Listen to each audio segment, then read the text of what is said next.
Mesdames et messieurs, bonsoir et bienvenue à ce flash de 18 h. Le forum de la diaspora a pris fin hier par un dîner offert par le président du Faso.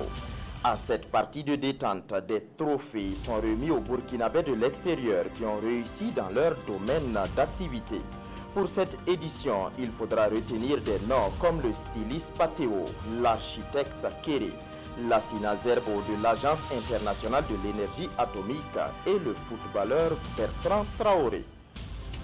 Hier, le ministre des Affaires étrangères a reçu en audience la directrice exécutive du Comité de lutte contre le terrorisme des Nations Unies.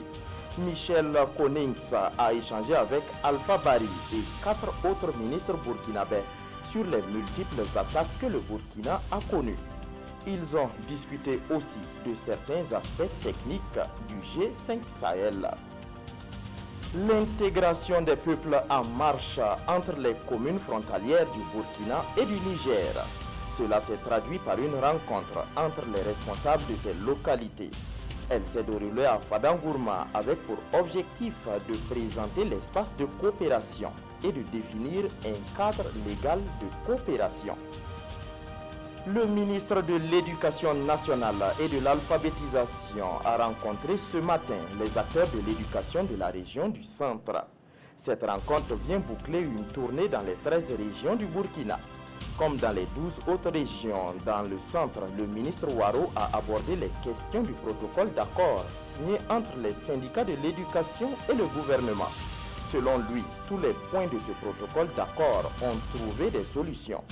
À propos des surcharges d'enseignants dans les classes des grandes villes au détriment des provinces, le ministre veut jouer la carte de l'intransigeance.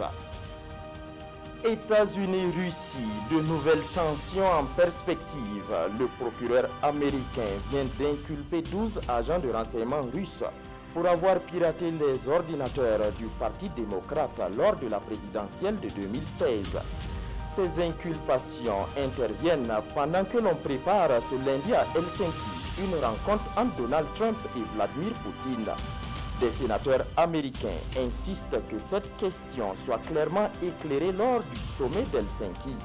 Ils souhaitent l'annulation du sommet sur le point de l'ingérence russe à la présidentielle de 2016 n'est pas à l'ordre du jour. C'est tout pour ce flash. Merci de votre aimable attention. Peggy Ouedraogo vous retrouve pour le 20 h. Bonsoir.